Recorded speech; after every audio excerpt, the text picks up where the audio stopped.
Hey, what's going on, friends? Welcome to VR Revelations once again. I hope you are all having a wonderful day. I know it's been quite a while since I made another video, but the news has sort of been a bit stagnant, and I am working, so I'm trying just to upload videos when I see major changes going on. And I'm trying to think of topics that I honestly want to speak about that I believe the public needs to know. But anyways, let's jump right into it. So I do want to talk about Ukraine and Russia and the US and the war that is still going on.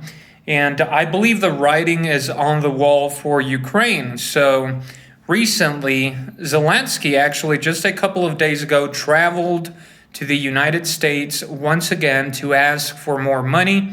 I think as of right now, he's, making a last trip to Canada before he heads back. But the interesting part is that you can see that, support for Zelensky is waning in Washington. Now, the U.S., is in big trouble with its economy. The economy is collapsing, even though they want to make it seem, on the contrary, it's booming and they're prospering, but that's absolutely not true. I believe the Federal Reserve just came out and predicted that Americans would run out of their savings by October. So I think it's pretty obvious that the whole economy is in shambles. And this, is partly due to the choice by the United States to pretty much declare economic war against China during the Trump administration, and then on top of that, instigating this war against Russia, all the sanctions that they put on Russia, pretty much, excommunicating them from the World Bank system. And all of this has actually backfired. If you actually look at the International Monetary Fund and all these statistics, they're predicting that Russia's economy is going to continue to grow as it has been growing during this conflict. Russia has grown territorially, even though the U.S. and Ukraine will claim that Ukraine is winning until they pretty much abandon the conflict. They have to. What are they going to say? They're never going to admit that they lost, much like they never admitted that they lost in Vietnam or Afghanistan or Iraq, right? They just pretty much take the loss and then they move on to the next objective, never really apologizing or admitting that they lost anything. And so that is exactly what is going on with Ukraine right now. Pretty much this recent so-called defensive that Ukraine launched collapsed. It was not successful. They really were not able to gain any ground. There are still rumors that it's still going on. But here's the interesting part. Zelensky just traveled to the U.S. He was at the UN also, and he wanted to speak before the United States Congress, much like he did last year when he gave his speech before the congressmen, asking for support, labeling Russia as like the supreme evil that's trying to conquer the world, without mentioning that NATO promised Russia that they would not expand, and they've done it all the way up to, Russia's borders, so they instigated Russia, right? They never mentioned that part, only what's convenient to them. But yeah, Zelensky last year was able to give a speech. All the congressmen were standing up and applauding him. Well, this time he was actually denied by the Speaker of the House, McCarthy, a Republican. So you can see that the Republicans are beginning to oppose more and more this money that they have been giving Ukraine. Now, here's the interesting part. Chuck Schumer, a Democrat there, a congressman, came out in an interview and they asked him, what the deal was with Ukraine, what was going on. And he said that Zelensky told him that if the U.S., doesn't send more billions of dollars, if they stop their support, then the war is lost. Now, just think about that for a second. They're claiming that Ukraine is winning, that Ukraine is in good shape, yet here is Zelensky traveling to meet the congressman, and he tells one of them that if they don't receive this money, the war is lost. Do you know how bad of a situation you have to be in that if one of your allies stops sending money, then the war is pretty much lost? Yes, they're hanging on by a thread, pretty much. They're hanging on by a thread, and Zelensky knows this, and the writing is on the wall. Everybody can see it. Everybody can see that Ukraine's offensive failed. Everybody can see that it's only a matter of time. Really, the ball is on Russia's side now. It's just a matter of a decision being made by the Russians to become more aggressive, to go on the offensive, and to finally finish this war. Now, my prediction is that Russia is going to have to attack the capital of Ukraine, Kyiv, much like they did at the beginning of the war. But this Russian army is a whole different beast with a whole different mindset, with a whole lot of experience than it was there at, that strange attempt at taking over Kyiv at the beginning of the conflict. And so they have a hardened army that has been in this war for, over a year now. They are experienced, and so they really would have no issue taking the capital, Kyiv, especially if they attack through Belarus. And I think that's exactly what's going to need to happen because Zelensky, I think, is willing to pretty much sacrifice all of the Ukrainian people, but at the end save himself. So I think that we're going to start seeing some pushback from the military generals, Ukrainian generals on Zelensky.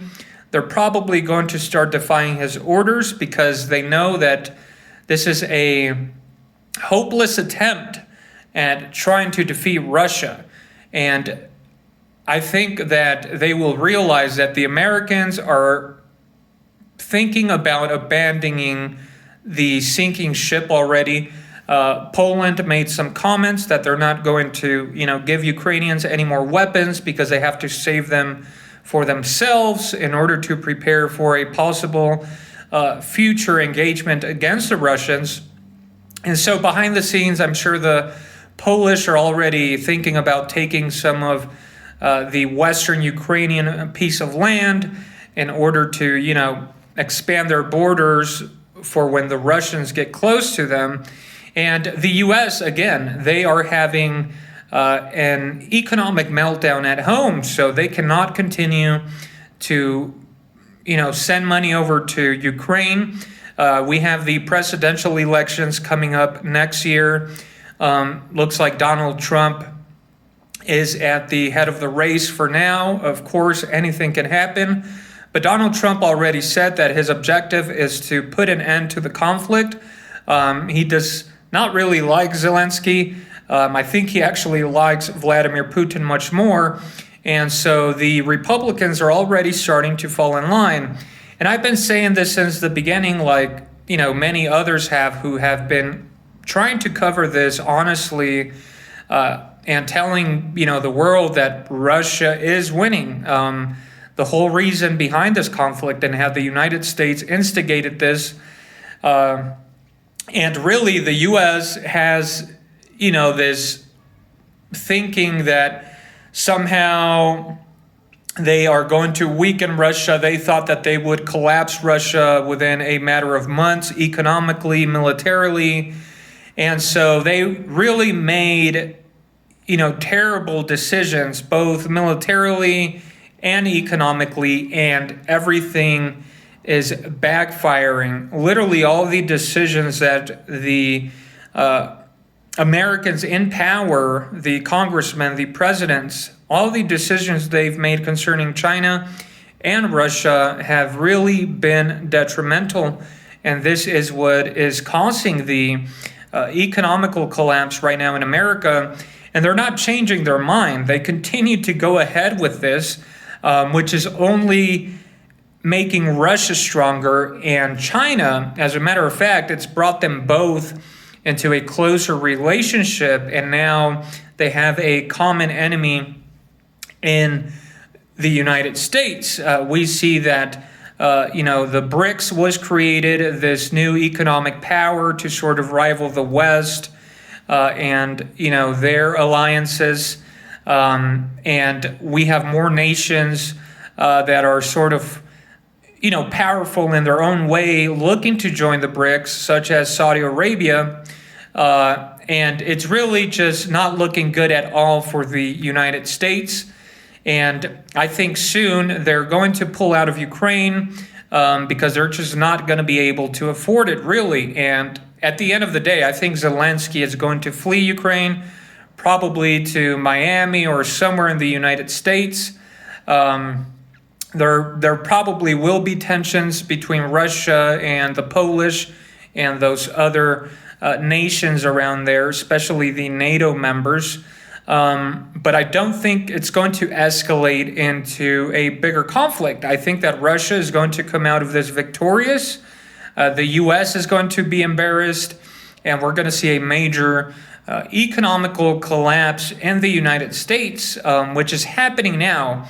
Now, of course, what is going to happen after this? The logical response would be for the U.S. to declare total war in order to try to expand and to save their economy. But as I've always said, we're talking about nuclear conflict, so really that's just not an option.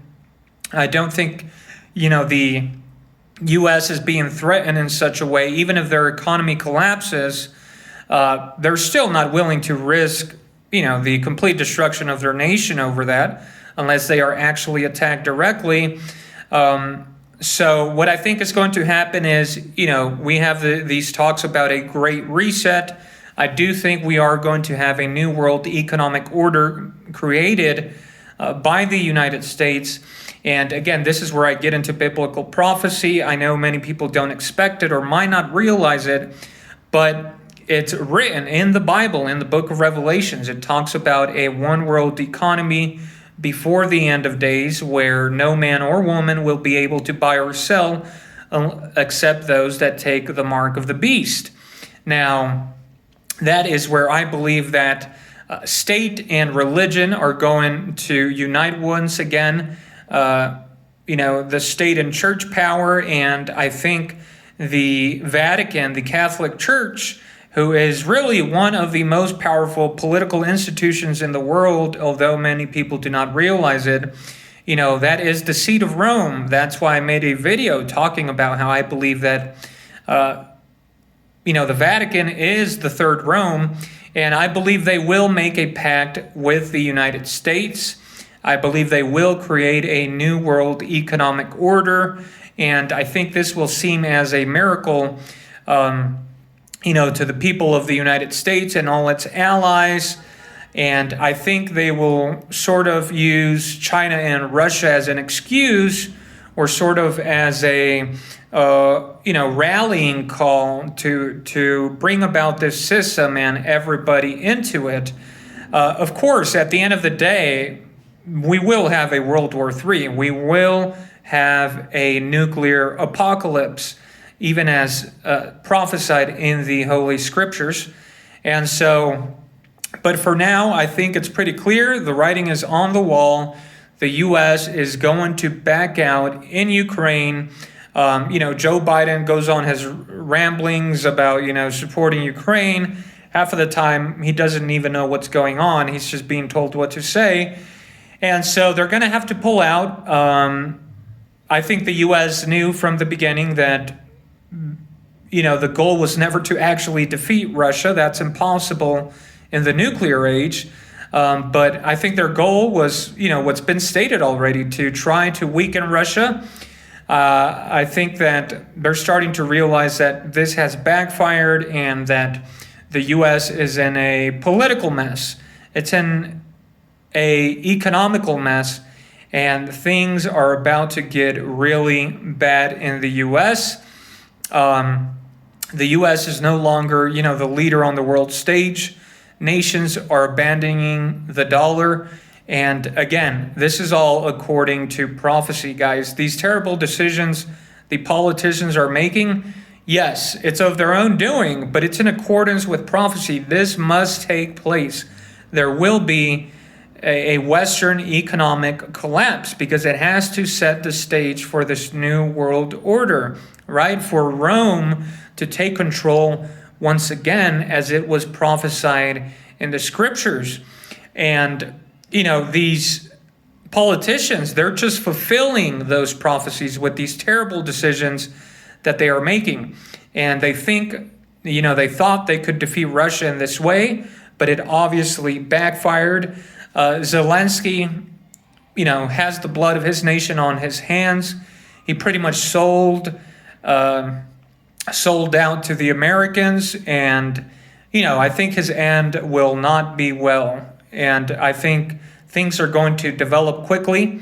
By the end of this year, I think we're going to see a huge shift in the world and in Ukraine.